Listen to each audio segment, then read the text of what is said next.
Saya ingin berbagi sebuah kisah di sini. Kisah ini saya baru dapatkan sebenarnya dikirim oleh salah satu sahabat dekat saya, Abdurrahman Suhaib. Hafidhahullah, beliau salah satu teman yang tinggal di kota Jeddah.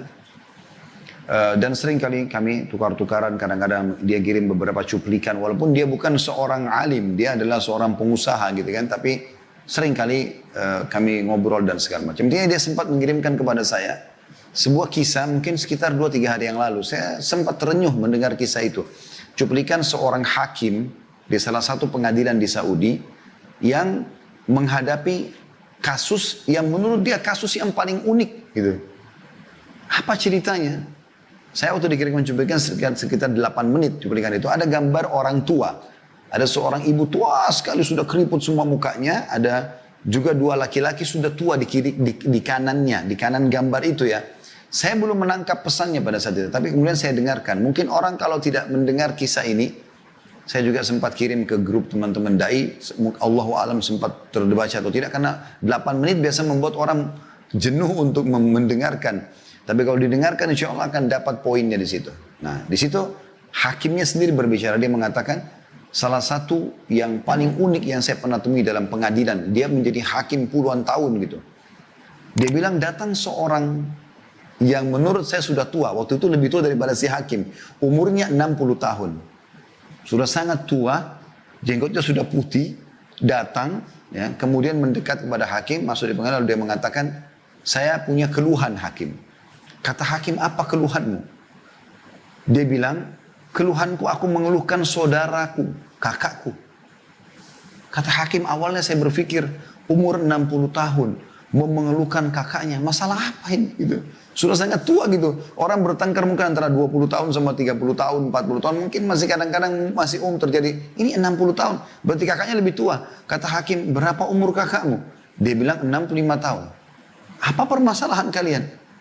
Kata dia, ceritanya adalah saya menjadi tentara selama 30 tahun di daerah Tabuk. Tabuk cukup jauh. Di pinggiran Madinah, di pinggiran Saudi, perbatasan. 30 tahun.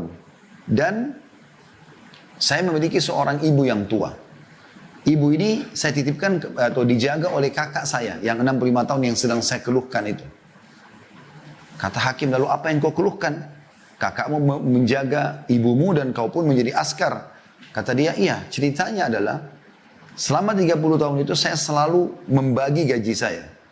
Setengahnya saya pakai untuk kebutuhan, setengahnya saya berikan untuk kakak saya dan ibu saya. Selama 30 tahun dia bilang, saya pun kebanyakan menghabiskan waktu di wilayah sana. Sekarang saya sudah pensiun. Lalu saya datang ketemu dengan kakak saya dan ibu saya. Dan saya bilang sama kakak saya, sudah 30 tahun kamu berbakti sama ibu kita. Dan saya sekarang minta mohon kepada kamu agar memberikan kesempatan kepada saya berbakti sama ibu sebagaimana kau sudah berbakti. Saya cuma minta ibu ini pindah ke rumah saya sekarang. Lalu hakim, tiba-tiba kakak saya menangis, lalu mengatakan, demi Allah kau tidak akan pernah bisa merebut ibu dari aku.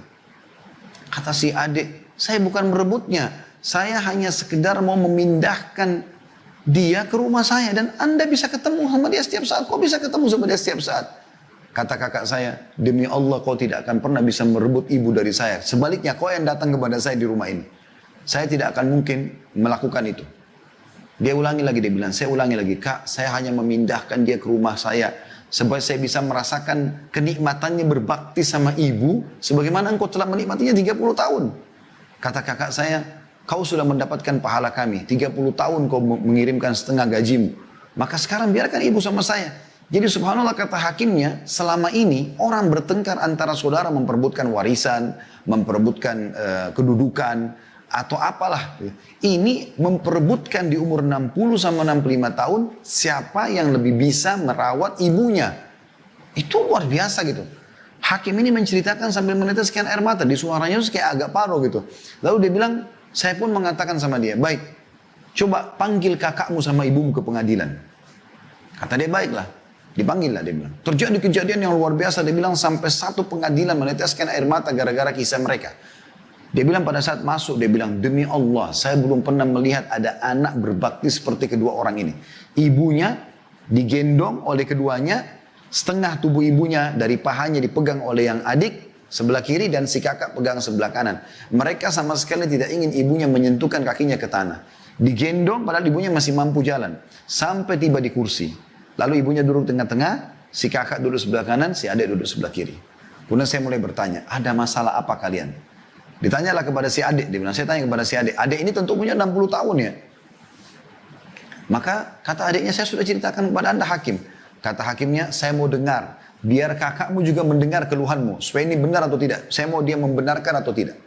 Diceritakanlah kembali ceritanya, kemudian hakim bertanya kepada si kakak, bagaimana menurut kamu?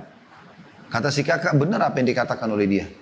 Dia membantu kami 30 tahun dan ibu adalah tinggal bersama dengan saya. Namun demi Allah wahai hakim, saya tidak akan pernah melepaskan ibu saya untuk tinggal sama dia. Dia boleh datang silakan. Tapi saya tidak mau kehilangan peluang ini. Gitu ya. Dan saya sudah membahasakan kepada adik saya, demi Allah kau hanya bisa memindahkan ibu ke rumahmu kalau melalui pintu mahkamah, pengadilan. Oleh karena itu dia datang kepada anda. Kata hakim, saya belum pernah menghadapi masalah seperti ini. Bagaimana memecahkan masalah antara dua anak yang beributkan ibunya. Lalu saya balik kepada ibunya yang saya mengatakan, ibu, tengahi di antara mereka. Kata ibunya, saya nggak bisa wahai anakku. Dia bilang kepada hakim anak, karena ibunya juga sudah tua. 80 tahun lebih malah umur ibunya. Yang ini ditunjuk si kakak, mata sebelah kanan saya. Yang ini si adik, mata sebelah kiri saya. Dua-duanya ini berbakti sama saya. Saya tidak tahu harus menengahi mereka bagaimana. Maka saya pun berkata kepada si kakak, kalau saya melihat kasusnya, seharusnya memang adikmu punya hak. Dan kau bisa datang ke rumahnya. Dia punya hak untuk dibagi waktu sekarang. Karena si adik mengatakan, saya betul-betul hanya berharap sisa umur saya bisa berbakti kepada ibu saya. Maka setelah saya putuskan seperti itu, terjadi sebuah goncangan di pengadilan. Si kakak tiba-tiba menangis terisak-isak, lalu datang ke arah adiknya, mencium tangan adiknya, mencium lututnya adiknya, lalu memohon-mohon supaya ibunya jangan dipindahkan rumahnya. Sambil menangis, karena tangisan si kakak ini kami semua satu pengadilan nangis. Gitu. Bagaimana mereka luar biasanya mau memperebutkan ibunya. Ini si kakak cium tangan dan lutut adiknya untuk minta supaya ibunya jangan dipindahkan rumah. Kata adiknya, wahai kakak, saya hanya minta pindah, berikan saya kesempatan berbuat baik sebagaimana kau telah buat baik sama ibu. Kau bisa datang. Setelah dia tahu adiknya tidak mau lagi melepas kesempatan itu, maka dia pun berkata kepada hakim, wahai hakim, saya akan menerima ini, tapi dengan syarat satu. Dia pegang tangan adiknya, dia mengatakan, ambil janji kepada adik saya ini atas nama Allah, dia akan berbakti pada ibu saya sebagaimana saya berbakti dulu. Apa yang saya buat di rumah, bersihkan kotorannya, urus pakainya, semua ini dia tidak boleh ubah itu. Dia harus buat bahkan bisa lebih baik daripada itu. Maka si adik pun berjanji, akhirnya pengadilan ditutup. Dan kata hakimnya, pada saat mereka keluar dari pengadilan, dua-duanya menggendong ibunya, ya, membagi dua tubuh ibunya, setengah yang pegang satu, yang satu lagi pegang sampai mereka keluar. Dan ini sebuah kisah yang luar biasa. Di zaman kita sekarang di mana banyaknya kedurhakaan pada orang tua, justru ada orang-orang yang seperti ini masih dalam fitrahnya. Di umur tua pun mereka tidak mau sia-siakan masalah itu. Ini luar biasa teman-teman sekalian. Nah, ini harusnya menjadi sebuah ibrah bagi kita, bagi yang punya orang tua. Jangan karena orang tua kita seorang pejabat misalnya, atau orang yang punya kemampuan, lalu kita anggap, oh orang tua saya mampu, saya nggak usah bakti. Akhi dan ukhti. Berikan makanan, berikan kue kesukaannya, berikan sarung, pakaian, apa saja, sabunnya, samponya. Lakukan sesuatu yang kau mampu, mumpung mereka hidup. Pada saat mereka meninggal, peluangmu akan lebih kecil, walaupun bisa dengan mendoakan, menziarahi kuburnya, dengan bersedekah buat mereka. Tapi semasa hidup kau bisa mendapatkan ekstra dengan cara mencium tangannya, datang duduk memenuhi hajatnya, ngobrol-ngobrol saja, apa saja. Ringankan kesedihan mereka, gembirakan hati mereka. Karena orang tua itu teman-teman dengan kita datang saja sudah sangat gembira. Bagaimana banyak di zaman kita sekarang, dan saya sering ingatkan di beberapa pengajian, anak-anak sekarang sudah mulai pergi ke kota metropolitan, ke Jakarta, ke kota-kota besar. Kemudian orang tua mereka di kampung, mungkin mereka sudah berpendidikan tinggi, S1, S2, S3, mereka sudah bergelar profesor, kosakata yang digunakan, retorik yang digunakan juga sudah bahasa-bahasa akademik. Orang tuanya mungkin SD pun tidak. Maka terjadi ya gejolak yang syaitan lahirkan dalam dirinya, merasa diri lebih daripada orang tua. Sehingga dia malu bertemu dengan orang tuanya, malu kalau diperlihatkan orang tuanya kepada murid-muridnya, atau kepada siapapun karena dianggap nilai pendidikannya kurang. Atau kalau orang tuanya telepon walaupun hanya mau mendengar suaranya buru-buru, sudah ibu ayah saya ada meeting. Tapi kalau teman bisnisnya atau siapapun yang telepon maka mereka akan malah memperhatikan ekstra. Ini semua hal yang harus